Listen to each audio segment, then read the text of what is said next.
Halo, selamat gini hari. Kembali lagi dengan salah satu channel yang membahas tentang airsoft gun dan teman-temannya. Sekarang gue lagi ada di rumah.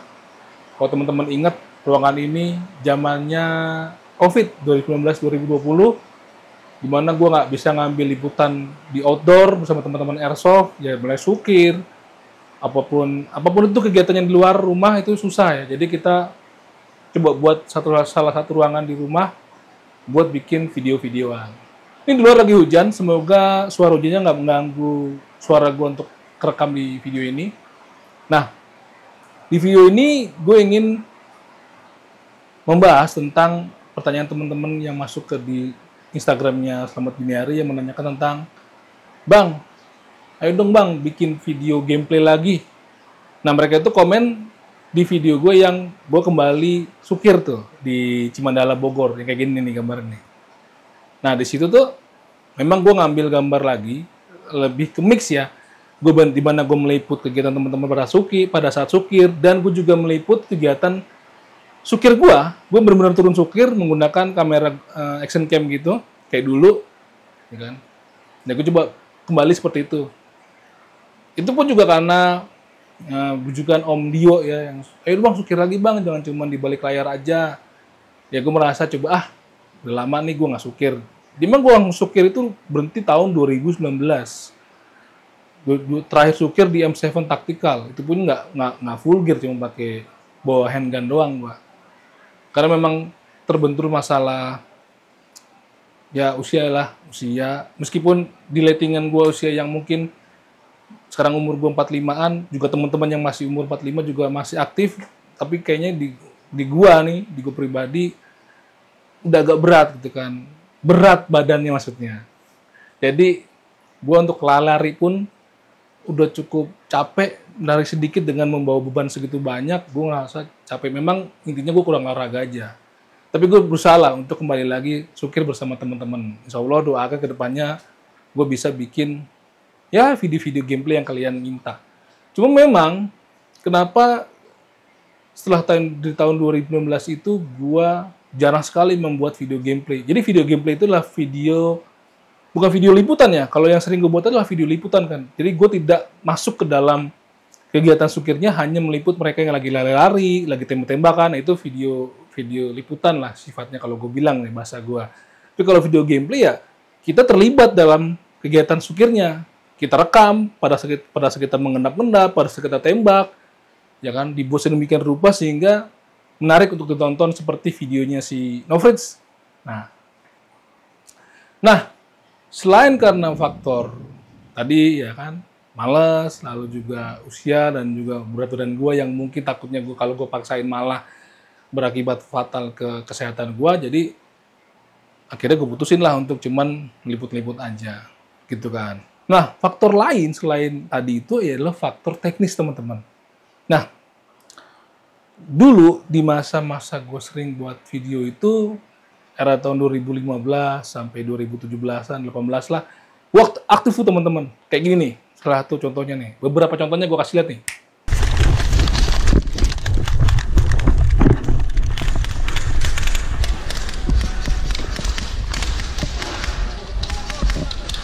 Kanan maju. Kanan maju.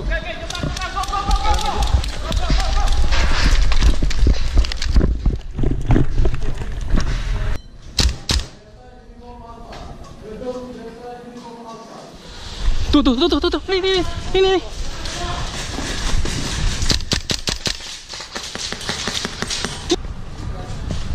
Yuk, go.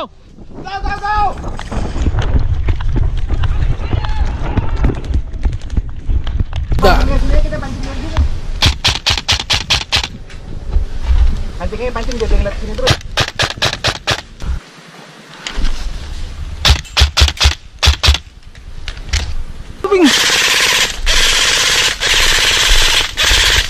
Anu di lo, kagak.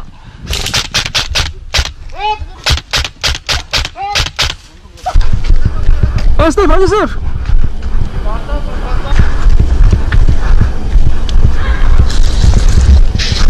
Nanti. Right. Oke, di base. Di base, gua udah dapat, kalau dapat. Go.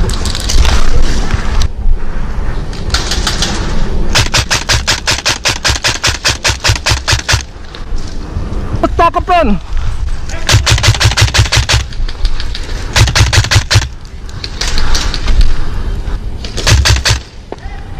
Cakep. Nah, pada saat itu memang gue sangat terinfluence sama si Novritz ya kan. Novritz itu kalau teman-teman yang baru mungkin tahu tentang YouTuber Airsoft, yang paling gua sebagai apa ya, pedoman pembuatan video tentang sukir atau gameplay itu ya salah satunya adalah Novritz, di mana dia itu memasang minimal tiga kamera yang ada di badannya mereka pakai, dia pakai. Misalnya di barrelnya nih, di barrel ujung unitnya tuh mereka pasangin. Lalu di helmnya pasangin. Atau di bowling head dipasangin juga di sini nih.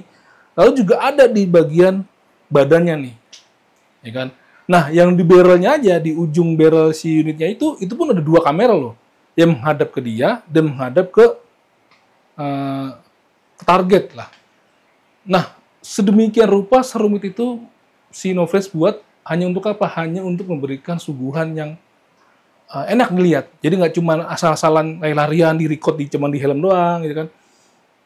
Ya bukannya gue bilang kalau dengan satu kameranya nggak bagus, tapi si Novritz ini dengan kamera yang banyak aja, dia ingin menunjukkan suguhan buat para pecinta airsoft di dunia itu menarik. Jadi nggak membosankan, nggak cuma lari-lari, lalu pindah, lalu nggak ada interaksi antar lawang, gitu kan. Memang kalau memang nggak ada sense of art dalam pembuatan video itu, mungkin memang jadinya membosankan untuk ditonton.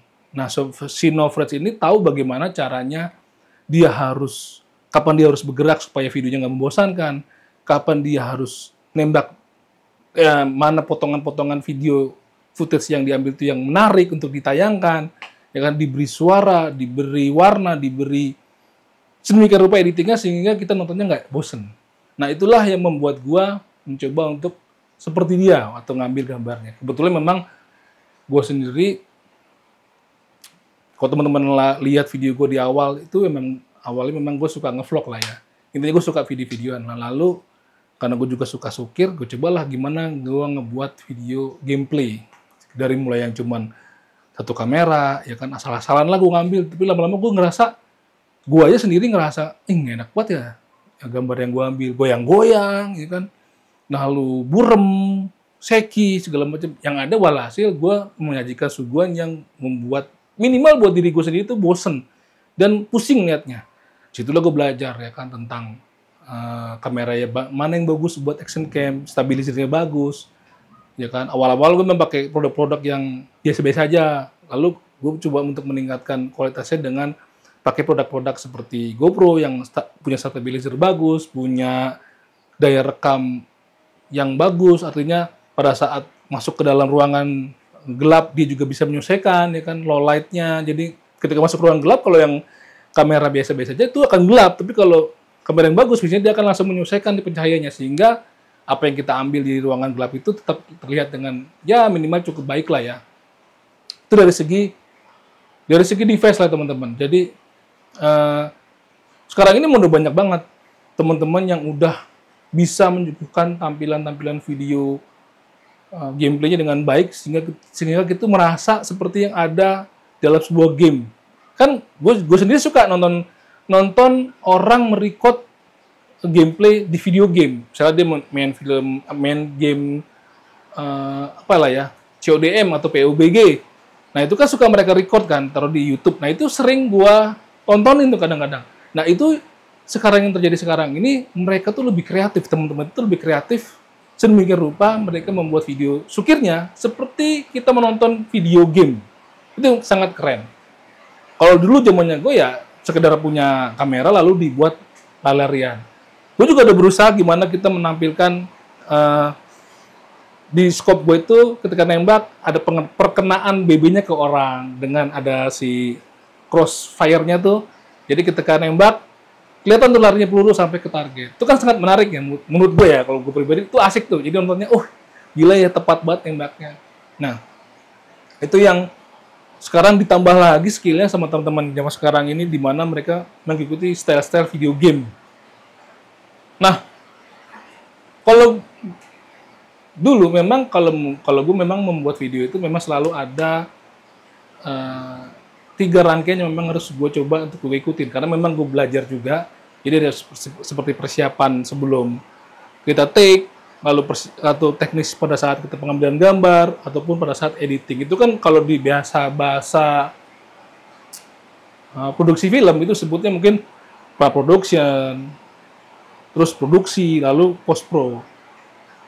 Memang kita nggak pernah sadar tentang hal itu kita lakuin zaman sekarang.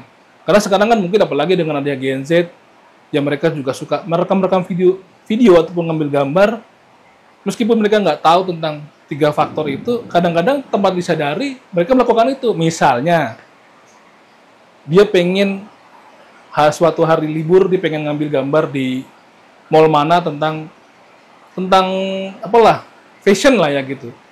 Meskipun fashion lah ya.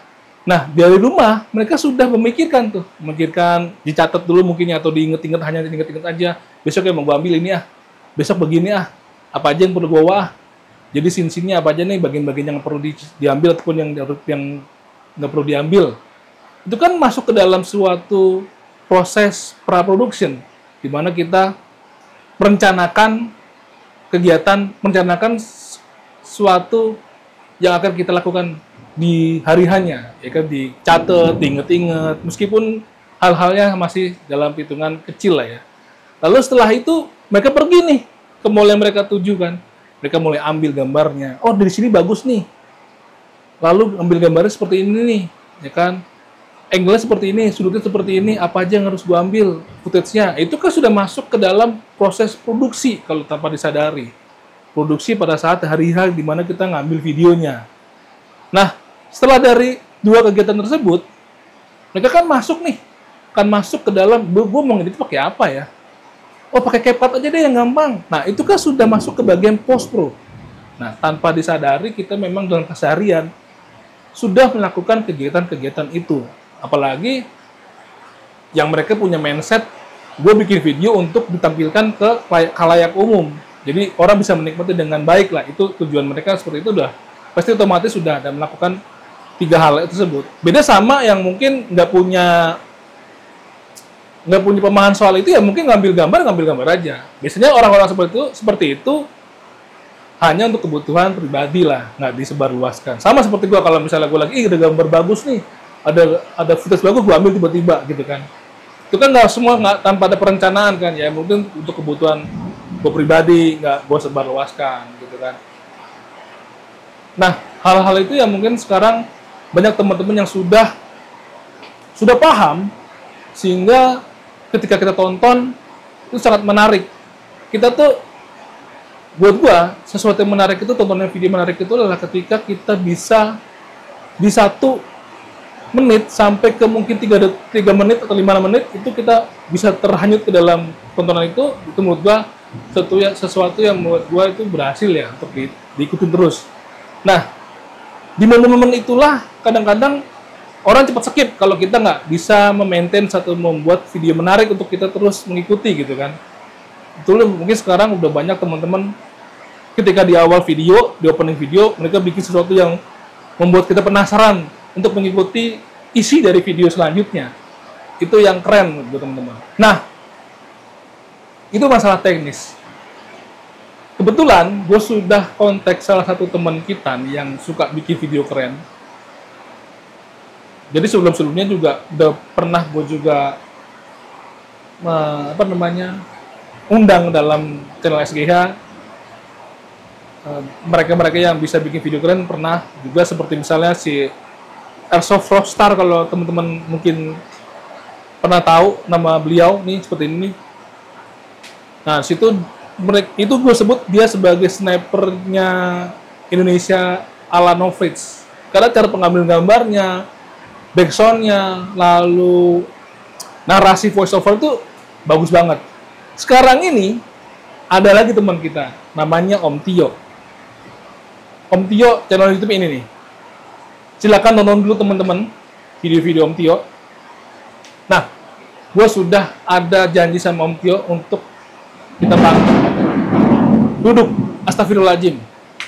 Jadi, Madana sudah ada kontak sama Om Tio. gue akan coba bawa Om Tio ke SGH untuk kita ngobrol-ngobrol bagaimana sih memproduksi atau membuat film tentang gameplay yang menarik. Menarik tadi yang gue bilang di video menarik itu adalah yang tadi gue sampaikan dari segi teknisnya, dan sehingga orang itu bisa mengikuti video yang kita ambil itu sampai akhir, nggak bosen, gitu teman-teman. Ya semoga dengan gua ajak Om Tio ngobrol-ngobrol di SGH, para follower SGH tuh yang punya keinginan untuk mendokumentasikan video sekiranya bisa belajar dari beliau, ya kan? Nggak jadi nggak cuman punya kamera, lalu pasang, lalu perang-perangan, lalu diupload. Nggak memikirkan bagaimana orang enak nggak ngeliatnya, orang bosen nggak ngeliatnya. Kalau kita ingin menjadi seorang yang memang ingin menyuguhkan sesuatu yang bagus buat orang lain, kita cek dulu aja. Setelah kita buat, kita tonton dulu nih. Sekali, 2 kali, ada kekurangannya atau enggak, dievaluasi maksud gue. Kalau memang layak tayang, coba kita lempar ke publik. Kalau cara gue seperti itu. Oke, gitu aja teman-teman. Semoga di video kali ini teman-teman bisa paham kenapa gue jarang bikin video gameplay lagi. Tapi kedepannya doain aja, gue mulai belajar lagi untuk bisa bikin video-video seperti itu yang kalian minta. Bersama nanti Om Tio, gue juga akan belajar bareng sama Om Tio. Apalagi sih yang terupdate, gear-gear apa aja nih, gear-gear ininya ya, gear-gear kameranya maksud gue, yang terupdate yang bisa kita pakai untuk sukir, gitu. Sampai jumpa di video berikutnya.